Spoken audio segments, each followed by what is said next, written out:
All right, ladies and gentlemen, you are locked on Falcons. I'm your host, Aaron Freeman, and today is another mock draft Monday where ESPN's Todd McShay projects another wide receiver to the Atlanta Falcons. We'll talk about that and more on today's mock draft Monday.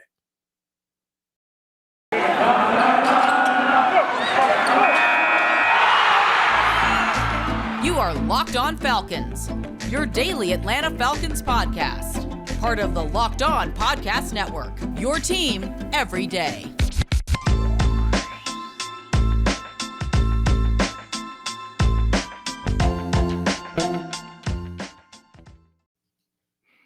So, guys, you know me. I'm Aaron Freeman. Been covering the Falcons for many years, formerly at FalcFans.com. RIP, still going strong on Twitter at FalcFans, writing weekly content for the Falcoholic, the SB Nation website for the Atlanta Falcons, and of course, the host of this illustrious Locked On Falcons podcast, your daily Atlanta Falcons podcast, right here on the Locked On Podcast Network, your team every day. And I want to thank you for making Locked On Falcons your first listen each and every day. Of course, Locked On Falcons is free and available on a variety of podcast platforms, including Apple, Odyssey, Google, Spotify, as well as now free and available on YouTube. Make sure you subscribe to the Locked On Falcons YouTube channel.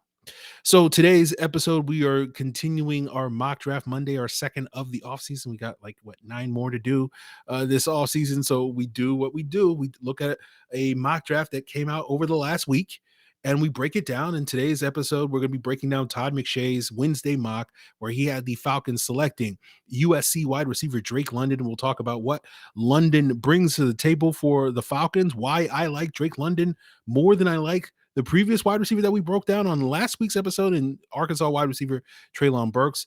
But before we get there, guys, we have a listener that sent in a question. It comes from Buzz at ATL Falcon Focus that sort of touches upon this topic. And he asks, why do several quote unquote expert mock drafts on the NFL Network have our birds taking a wide receiver at our first pick? I guess the better question, what are your thoughts? I'm a little behind on your mock draft episodes. So, Buzz, I don't think it's rocket science, no offense. People were mocking the Falcons wide receivers 6 months ago, and the big factor was because of Julio Jones, right? And now we're potentially on the verge of trading Calvin Ridley, and so they're going to continue to mock wide receivers for the Falcons. And I think there's an obvious need at the wide receiver position for the Falcons. When I see sort of what I perceive to be, at least from an outsider's perspective, to be the team's 3 biggest needs mocked to them, which would be wide receiver, edge, and cornerback in no particular order, I kind of don't, bat an eye at those. And again, let's go through the roster to understand what an outsider might be seeing when they mock a wide receiver to the Falcons. Like, you go to quarterback, right? Obviously, there's some talk of the Falcons maybe getting a quarterback of the future, but there's not really that guy in this year's draft class. And if there was, we'd be seeing that guy mocked to the Falcons a lot more at 8, right? Running back is not a position that you're going to take in the top 10, even though the Falcons need help there. Obviously, wide receiver, you have needs there. Calvin Ridley, Frank Darby are really the only wide receivers currently under contract for the Falcons, and Calvin Ridley's on the verge of being traded. So you have a massive hole at that wide receiver position. You don't necessarily need to draft a tight end after Kyle Pitts, or at least that high in the draft. Maybe you get one on day 3 or something like that. Offensive line, we got all 5 starters returning, although we all agree that, the Falcons need upgrades on the offensive line. Typically in the first 10 picks, you're typically taking offensive tackles. And if you think Evan Neal and Ike Ekwonu and then Charles Cross, who's consistently been that 3rd tackle, are all going to be off the board, then there's no real reason to mock the Falcons a tackle at that 8th overall spot. You look on the defensive side of the ball, D-line, again, they need to upgrade there, but there's not really a D tackle in this draft class worth the top 10 pick. And I'm sorry to tell you that, Georgia fans, will you consider Jordan Davis to be that? He's probably the 2nd best defensive tackle on his team, 3rd best if you count Jalen Carter as a defensive tackle. But again, we won't get into that on today's episode. And you already have Grady Jarrett. You already have Marlon Davis, and you have bodies at the D tackle, so it's not as pressing a need, at least in terms of the first round. Edge rusher, obviously, you don't have bodies at that position. You need an upgrade there, right, to enhance the pass rush. And so you'll see guys mocked to the Falcons at 8. Linebacker, again, we don't know what Foye Oluwakun's future is going to be. We don't know what Deion Jones' future is going to be, but Deion Jones is on the roster. Michael Walker's on the roster. And again, maybe when we get to March and we lose Foye Oluokun, we trade Deion Jones, whatever the case may be, maybe you'll start to see people mocking Devin Lloyd, the Utah linebacker, to the Falcons more, or Georgia linebacker Nakobe Dean more at that spot. Although, I think the consensus around the league is probably not that Dean's going to be a top 10 pick, but we'll see. We'll see how that changes over the next couple of weeks.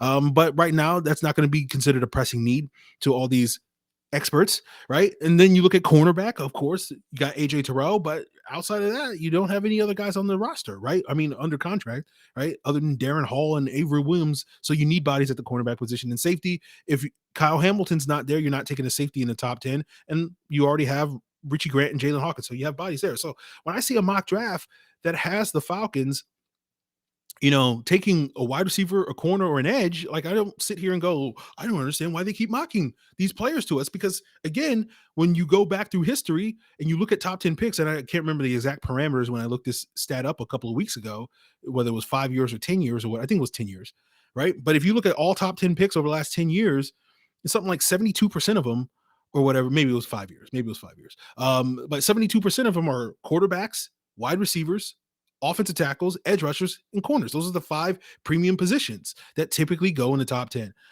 So you shouldn't be surprised at all to see teams or experts like Todd McShay and Lance Zierlein continuously mocking the Falcons a wide receiver. And so, I think when you see those 3 positions, wide receiver, edge, and corner, you shouldn't bat an eye. You're like, oh yeah, of course, this makes sense. And I think right now, especially talking about the team's needs, these things are going to change once we get to free agency. And that's the key. Like, you got to take these pre-free agency mock drafts with a grain of salt. And I don't know if this person's a listener, but someone on Twitter tweeted this when I was ranting about, people overrating these mock drafts this past Wednesday. But this comes from the Parthenon in off on Twitter, and he's basically tweeted, "I've started to see mocks as like potential timelines. What happens if this happens, sort of thing, rather than hard predictions." And my response was, this is the correct perspective, especially for mocks that come out before free agency.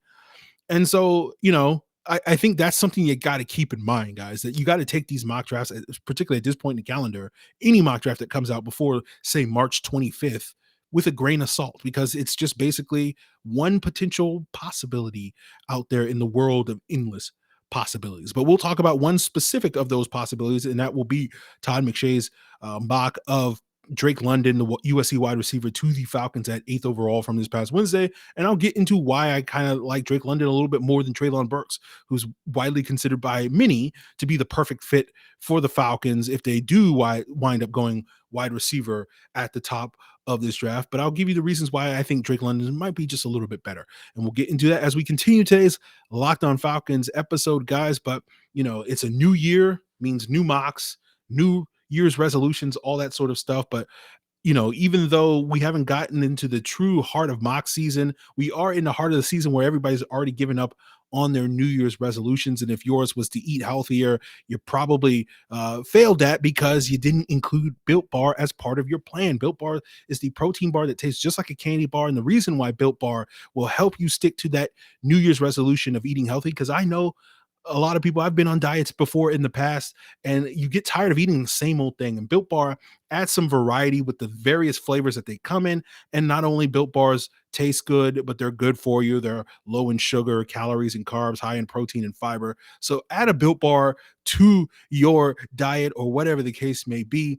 And you can just head over to the website at built.com and find all the variety of flavors to mix and match and do all the things. You want to get a mixed box of multiple flavors. You want to get one flavor. You got banana cream pie, mint marshmallow puff, strawberry.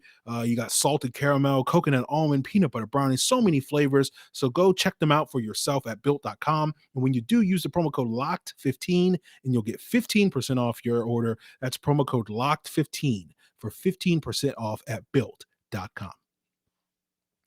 So as I said, Drake London was Todd McShay's selection for the Falcons at pick number 8 this past Wednesday. And we know that the Falcons, as I just outlined, could potentially be looking at a wide receiver in early in this draft. And we know that if the Falcons do wind up going with a wide receiver, they're probably going to be looking for that bigger X type of wide receiver. We've talked before in the past, when you look at the wide receivers that have succeeded in Arthur Smith's offense, it's the bigger guys. It's the A.J. Browns, the Corey Davises, the Kyle Pitts, if you want to throw him into the boat, Cordero Patterson, if you want to throw him into the boat, right? Basically, anybody that's not at least 6'2", 220 plus pounds has not found a lot of success. And Drake London kind of checks those boxes. He's about 6'5", 212, I think is what his listed weight. We'll see what he looks like at the combine with his measurables and whatnot. But for those that need the sort of lowdown on Drake London, he played some basketball at USC, and you see that sort of basketball background in his play with his ability to play above the rim. You're probably going to see two main highlights if you go on YouTube or you watch any sort of cut-ups or whatever the case may be from Drake London in his past year, where he, I think the first one was against Washington State, where he sort of high pointed a ball, sort of like did a barrel roll in midair, showing off that sort of body control. There was another play against Notre Dame where he beat the corner on a double move or whatever the case may be. And, that body control, those ball skills, the hands, right, I think are things that are superior in Drake London than they are in Treylon Burks. Now, Drake London did deal with a bunch of drops this year, but last year he had no drops. And last year at USC, he was primarily a slot receiver. This year, he was primarily an outside receiver. So he's a guy that can line up in a variety of ways, unlike, say, a Treylon Burks, who's primarily been a slot receiver at Arkansas. And you wonder a little bit about Treylon Burks. While he has his tools to win on the outside and beat press coverage and all these various things, he hasn't really been asked to do that much at Arkansas. And so that will be something that will be a question mark going into the NFL. Again, I think he'll probably wind up checking that box just because of his physicality. But it was a similar thing with A.J. Brown as a pure slot receiver. But you don't necessarily have to worry about that being a concern with Drake London. I think most of his drops this past year were sort of concentration drops, and you guys know me, I'm not a big believer, or I'm a believer in the church of drops are overrated. So it's against my religion to put too much stock in those drops. I think the other factor that I like about London over Burks, I think he's probably a little bit more of a polished route runner than Burks is. I also think that London plays a more physical style of game, although Burks may have him beat in terms of just pure physical skill set. I think London really gets after it. You see this with his blocking. You see this when he has the ball after the catch, where he's out there fighting for every yard. He's lowering the shoulder before going out of bounds and delivering blows to the cornerbacks and safeties, right? He plays with an edge to him, and plays with a passion for the game that I really do like. And so the question between London versus Burks is going to probably be determined at the combine. And as I discussed on last week's episode, when we talked about Treylon Burks, and the idea that he's probably going to run faster than I initially gave him credit, and initially said he was going to probably run in the 4.5s. And last week I was basically saying, based off of some GPS data, he might run in the high 4.3s, in the 4.4s. My expectation is London probably will run in the 4.5s in that regard. He doesn't necessarily have that speed on the field. And so Burks will probably get a boost from how fast he runs at the combine, and we'll see sort of how they test elsewhere. I'm very curious to see what their agilities are, looking at that 3-cone, looking at that short surnal, that change of direction ability. Again, I think London, despite being the 6'5" guy, seems to be able to sink his hips and get in and out of his breaks a little bit smoother than Burks does. But I'll be curious to see if that's reflected in sort of the testing. But I think really when I look at London versus Burks as one of these top X wide receivers, I feel like London probably has the higher floor. Burks may have the higher ceiling. Burks to me is a little bit raw in some of these areas. And part of it is like, for me, and this doesn't apply to every position or every player or whatever the case may be, but generally speaking, I think you don't get as much development at the NFL level as people often assume. Like, you get development, but a lot of the NFL development is just kind of refining what you already are, not necessarily developing new skills. And I feel like with London, if you're just refining what he is, I think that's got a higher floor than Burks, although he probably has a higher ceiling just based purely off of the physical gifts that Burks has. And it's kind of a similar conversation to, like, say, going back several years between Greg Robinson versus Jake Matthews, right? Jake Matthews was the more polished player, but Greg Robinson had the sort of physical skill set. And in this regard, Treylon Burks to me is more the Greg Robinson guy that has the talent that jumps off the film, but maybe a little bit more raw entering the NFL, while Jake Matthews, again, very talented player. People sleep on how athletic Jake Matthews is. But was not necessarily the guy that was going to overwhelm you with physical dominance or whatever the case may be, but checked a lot more boxes that you like to see coming into the league. And obviously has been a much, much better player in the pros. And I feel like Drake London has that potential to be more of that type of guy. So we'll just sort of see in terms of player comps. I've heard people compare Mike Evans to Drake London. I think they have a similar game. I think Mike Evans was just a lot bigger, right? He was about 20 pounds heavier than what we expect Drake London to measure in at the combine. Both guys are 6'5", though. So when you just look at pure body type, Drake London's built a little bit more like Kenny Galladay, built a little bit more like T. Higgins. And Galladay was a 3rd-round pick, Higgins was a 2nd-round pick. I think London is better than those guys, but typically that's not a guy that's going to get drafted in the top 10.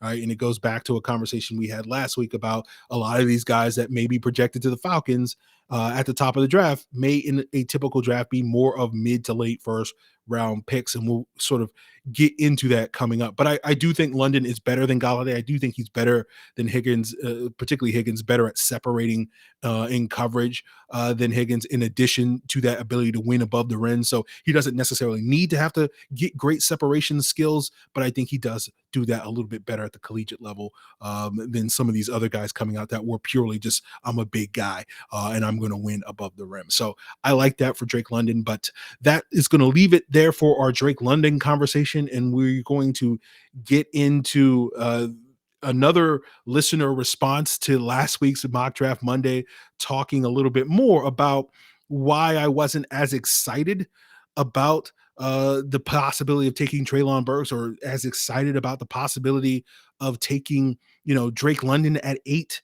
And part of the reason why I'm not as sort of thrilled on, talking about these mock drafts. I love talking about the players, but in terms of like whether the Falcons should do that, whether it's a good idea or whatever the case may be, I don't spend as much energy talking about that. And we'll get into exactly why that is, why I've become a jaded, bitter old man when it comes to these mock drafts as we wrap up today's Locked On Falcons episode. But before we get there, guys, I do want to thank you for making Locked On Falcons your first listen. And as always, I like to plug what your second listen should be, and why not check out one of the local shows here on the Locked On Podcast Network.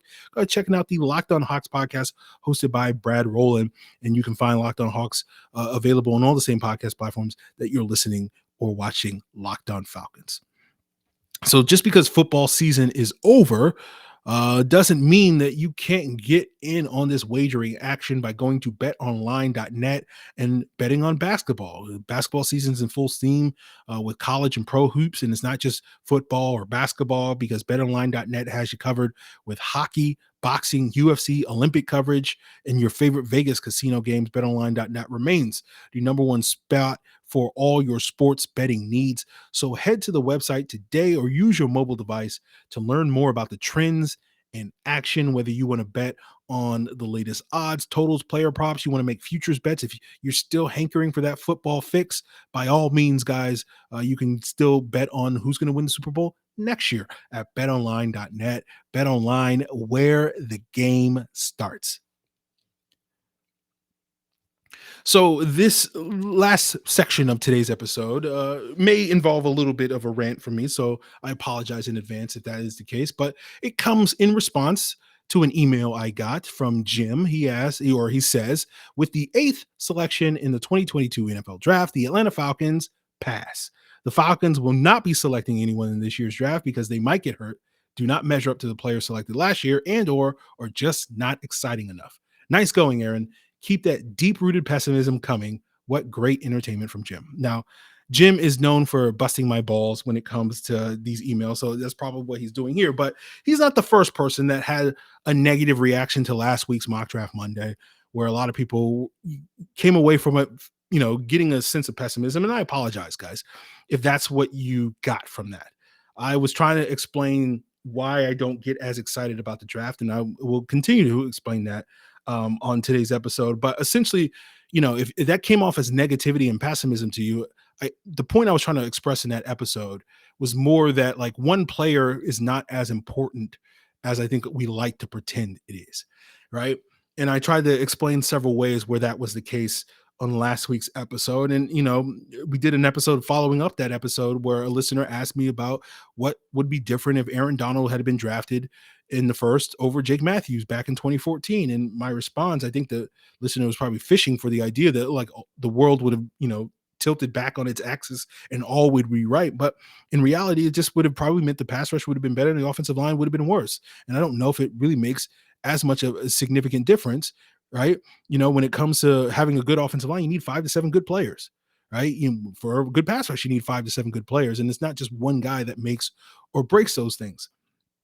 And that was kind of the point I was trying to make on that episode. And when you look at the Falcons issues moving forward, they have 3 problems on offense, 3 problems that they need to solve on defense, right? On offense, they need to be able to run the football. They need to be able to protect the quarterback, and they need to be able to generate explosive plays.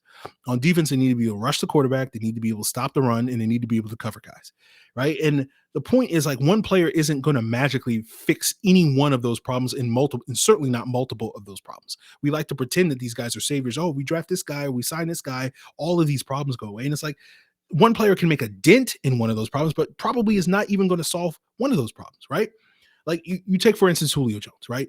You look at explosive plays, right? We talk about these wide receivers and we hope, if we draft a wide receiver, we draft a Jake London, we draft a Treylon Burks, they're going to be able to generate a lot more explosive plays. They can be like Jamar Chase was for the Cincinnati Bengals. And again, it wasn't all Jamar Chase. Now, he was a big part of it, but it was T. Higgins, it was Tyler Boyd, it was healthy Joe Burrow, it was a healthy CJ Uzomah, and so much more that led to the Bengals going from, I think, 31st in explosive plays in 2020 to 8th in 2021. But let's say the Falcons draft Drake London or Treylon Burks or whatever, and this player is the next Julio Jones, right? Let's use Julio Jones as a great example of this, right? If you go back over the last decade, guess which player had the most 20-plus yard plays in the last decade of any player in the NFL? Of course, it's Julio Jones. And the gap between him and number 2, Antonio Brown, on that list is as significant as the gap is between Antonio Brown, who's number 2, and the 10th guy on that list. That's how great he was at generating explosive plays over the last decade. But do you know where the Falcons ranked as a team in explosive plays over the last decade? 19th.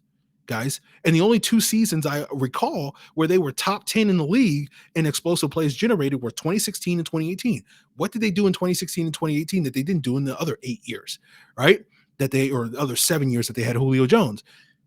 They had good play calling in those years, and they had other explosive playmakers around him. Going back to the Jamar Chase point, it's not all Jamar Chase, it's all the guys together. It's not all Julio Jones, it's Calvin Ridley, it's Taylor Gabriel, it's Mohamed Sanu. It's all these other guys that are helping generate these explosive plays in addition to Julio Jones. The point being, one player doesn't solve your problems.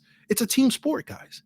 That's the point. It's a team sport. And that was the point I was trying to illustrate on that episode. And that's part of the reason why I don't get so caught up in these mock drafts, because I understand that while the first round pick may be a key component of your roster and a key component of your offseason addition, the Falcons are going to have to solve all 6 of these issues. And it's not going to take one guy. It's not even probably going to take 6 guys. It's probably going to take not only this offseason, but next offseason and multiple offseasons. You're hoping that the Falcons can start chipping away at these 6 problems: running the football, protecting the quarterback, generating explosive plays, rushing the quarterback, stopping the run, being able to cover guys. But even if you go out there, let's use another example on defense. You sit here and you go, oh man, we're going to get another lockdown cover corner, right? We're going to have AJ Terrell on one side. We're going to have Sauce Gardner or whoever, Derek Stingley on the other opposite side, right? And we're going to lock down all these wide receivers. Well, you know what teams are going to do? They're going to throw to the nickel cornerback, right? They're going to throw at the nickel cornerback to the slot receiver, or they're going to throw to the tight end, or they're going to throw to the running back. And if you don't have guys that can cover them, and guess what? The Falcons didn't have great nickel play last year after Isaiah Oliver's injury. They weren't able to cover tight ends effectively at all last year. Then one player isn't solving these problems, right? That's the point. And the other reason why I don't get as excited about the draft and whatnot is I'm a jaded, bitter old man, right? I've been there and done that. This is the 23rd draft that I have covered in some capacity on the internet, right? It all started back in 2000 when I was a snot-nosed high school kid emailing, the people that ran NFLfans.com, like, hey, I want to do mock drafts for you guys. And they were like, okay, sure thing, kid. And that started. It continued with FalcFans.com. It continued with the Huddle Report. Now it continues with the Locked On Draft or Locked On NFL, Locked On Falcons podcast. I can't even remember the name of the show I do, right? The Locked On Falcons podcast. So, right, 23 years. So I've become an old, jaded, and bitter, right? 23 years ago, I had dreams like many of you guys out there that wanted to be an NFL GM. I remember when I started writing regularly at falcfans.com in 2006, over 15 years ago, like I had this plan, like, okay, in 5 years, I'm going to be this. In 5 years, I'm going to be this. And then 5 years from now, I'm going to be a scout. And then 5 years from that, I'm going to be on my path to being an NFL general manager and all this. I had those dreams when I was 23. Now, almost over 15 years later, I'm jaded, bitter, and those dreams have shriveled to dust and whatnot. And so I'm taking it out on you guys on why I'm not excited about the draft. But a lot of it is kind of a been there, done that. And it goes back to not necessarily having those dreams of being the Twitter GM or whatever it was back then, the equivalent of on message boards or whatever the case may be. Because it's been sort of beaten out of me in my old age and whatnot. But like part of it is like in 2011, right? That was a draft where I wrote up 300 plus scouting reports, right? I want you Twitter GMs, so that's part of the reason why I'm so jaded and bitter, is like I want you guys to put in the work that it needs to do to write up 300 plus scouting reports for a single draft. You know what the Falcons did? They traded up for Julio Jones. They traded away half their draft, and they took like 5 guys that I wrote up scouting reports for, and only 2 of them, Julio and Quiz Rogers, I actually liked. And so it was like no payoff for 9 months of arduous work, right? And then a couple of years later, you remember when I was all jacked for Miles Jack in that 2016 draft. I'm like, he's the best player in the draft, and if he falls to the Falcons, we're going to snatch him up, and all of my dreams are going to come true. And guess what? He fell. The Falcons passed on. They took Keanu Neal, and I was like, I like Keanu Neal, but like he's kind of a reach in the first round. And guess what? He went on to become one of my favorite players, right? And then, in round 2, they didn't trade up to get Miles Jack. They settled for Deion Jones, right? And while I had concerns about Deion Jones' physicality that still continue to this day, Deion Jones turned out to be a really good second-round pick that despite all the criticisms you've heard me say over the last 5 years when it comes to Deion Jones, no one can doubt that Deion Jones is on the Mount Rushmore of great Falcons second-round picks over the last 20 years alongside Algie Crumpler, Jonathan Babineau, and Willie Moe, right? And so, like, what happened after that year was like, oh, like, you know what? Like, this dream of like, oh, if they just draft all the guys that I want, it's going to all work out, is like, no, like they're doing just fine without me, right? And like you look at the history of the Falcons in the first round over this long period of time. Again, we can have debate about whether or not they have this same sort of success after round 1, but in the first round, they kind of have earned the benefit of the doubt over 14 years. You go back to that for Matt Ryan draft in 2008, 14 drafts, 15 first round picks. 7 of those guys have been Pro Bowlers, right? Matt Ryan, Julio Jones, Desmond Trufant, Jake Matthews, Vic Beasley, Keanu Neal, and Kyle Pitts, right? 7 guys have had at least one Pro Bowl season during their time in Atlanta. And then there's like 4 other guys, 2011 for Sean Weatherspoon, 2020 for Calvin Ridley, 2021 for both Chris Lindstrom and AJ Terrell, that arguably should have been Pro Bowl players, but just didn't get the votes. And so that's 11 out of 15 guys, almost 75% of their guys at some point in their time in Atlanta played at a top 5, top 10 for their respective position groups level for at least one season. Again, we're not talking about 75% are starters. We're talking about 75% are Pro Bowlers, among the best players in the league at their respective positions. That's an incredible hit rate, guys. They've earned the benefit of the doubt. And just because they've had that 75% hit rate over the last 14 years doesn't guarantee that they're going to have that this year, next year, or for the next 14 years. But until we get to a point where it's a non-it, where it becomes not having or not happening and it becomes an issue, then I'll worry about it then, but I'm not going to worry about it now. And then when you look at the 4 guys that don't qualify as that, right? 3 of them, Sam Baker, Paray Jerry, and Tack McKinley, they had their careers derailed by injury, right? And so that just leaves Caleb McGarrett. And you look at those 4 guys that we would call misses, right? The 4 misses, like all of those guys were late first round picks, right? At a point in the draft, in a normal draft year, where you're taking second round talents, right? So that's part of probably why they didn't have the same level of success. So when you look at the top 20 picks, they bat 1,000, 10 for 10 in terms of hitting on Pro Bowl caliber players. Guys, so like I sit here and I go like, I'm not worried about who the Falcons draft, right, in the first round. I'm not sitting here being like, I'm not as excited about it because I know that one player doesn't make as big a difference as we like to pretend it does, as I use the outline. And we sit here and we talk about, it's one player, it's a team sport. It's 11 guys, right? And even the one position that's the exception to that rule, the quarterback, guess what you guys do? every day, all day, each and every week, 24/7, 365. You sit here and argue about this quarterback versus that quarterback based off of how much supporting cast they have. And this guy's not good because he doesn't have a supporting cast, and this guy's better because he has a great supporting cast. And so even the exception to the rule proves that it's a team sport, guys. So like that's part of it where it's like some of the stuff when it comes to mock drafts and all these various things and people getting upset about, oh, they had this taking this guy. Like, I don't get it.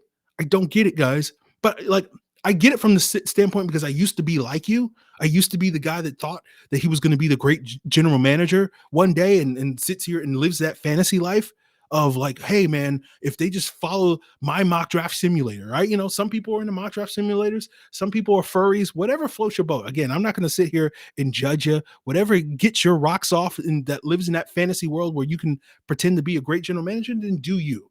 Don't let my jaded, bitter, you know, having my dreams shriveled and die person, you know, ruin your dreams for you. If you still have those dreams, then by all means live them, and I'll live vicariously through you. But the whole point was like, I just, it's not something that I spend as much energy as the rest of you guys worrying about what they do in the first round because they've earned the benefit of the doubt. One player doesn't mean all that much and all the various things. And, you know, part of it is like, I'm very invested in what they do in free agency because, you know, it's about the team. It's about the multiple players they add in free agencies, the multiple guys that they wind up drafting, not just that first round pick. So we'll be talking about all those things as we continue over the next couple of weeks when it comes to the free agency and the draft and all these very things. We'll continue to talk about these things on Mock Draft Monday. I know you guys like to hear the input. I know that these Mock Draft Mondays are going to be some of the more popular episodes I do each and every week. So we're going to keep doing them. It gives me an opportunity to talk about the players and give you my opinion on these players. So I enjoy it from that perspective. But in terms of like worrying about, you know, is this the right pick? Would the Falcons be better if they're like, whatever, man, we'll see. Right. I'll worry about that in April. Right. When we get to April 25th, I think that's the final mock draft Monday that we'll do, you know, then we can definitively say, yes, this is the guy. But until then, it's like, hey, don't worry about it. Just relax. It's February. Chill out. All right. So that will do it for today's rant. And tomorrow's episode, we will get into Dean Pease in his scheme, right? Where it feels like, you know, I said on a previous episode that Dean Pease, you know, wants to be a zone heavy corner. I've gotten some pushback from some folks. I'll address some of that on the episode, but it seems like Dean Pease's words say that he wants to be a man cover guy, but his actions seem to say something else. And we'll get into all of that on tomorrow's episode. So if you guys want to provide feedback, if you want to tell me why, you know, I'm such a negative person, such a pessimist on today's episode, then by all means hit me up on Facebook or Twitter at Locked On Falcons, via email at lockedonfalcons@mail.com. You can leave a comment here on the Locked On Falcons YouTube channel and be on the lookout for a petition to get me booted off the Locked On network that maybe dropped in the comments, because that's what one listener had a beef with last week's episode. So, you know, if he links to that, go ahead and sign it if you want to get rid of me. I'm sure that all 62 names on that list is really going to, you know, catch the crosshairs of David Locke. And he's like, hey, look, 62 people have spoken, Aaron, we got to get rid of you. And so look, you know, I tried. So look out for that petition in the comments later, or whatever the case may be. So all right, guys. So please provide your feedback on why I'm wrong, you know, why, you know, you're secretly the best Twitter GM and mock draft simulator in the world, or whatever the case may be. You know, I look forward to that feedback, or whatever the case may be. So that will do it for us, guys. And, you know, as we close out today, instead of in addition to checking out Locked On Falcons, which I want to thank you for making your first listen, always have recommendations for your second listen. That's Locked On Hawks, Locked On Braves, Locked On Bulldogs. But why not check out the Locked On Bets podcast, where handicapping expert Lee Sterling is giving you the lowdown, not only on basketball season, hockey, Olympics, all these sorts of things on the Locked On Bets podcast. And you can subscribe to it on the same podcast platforms that you check out Locked On Falcons. So appreciate it, guys. Hope you had a great weekend. Till then.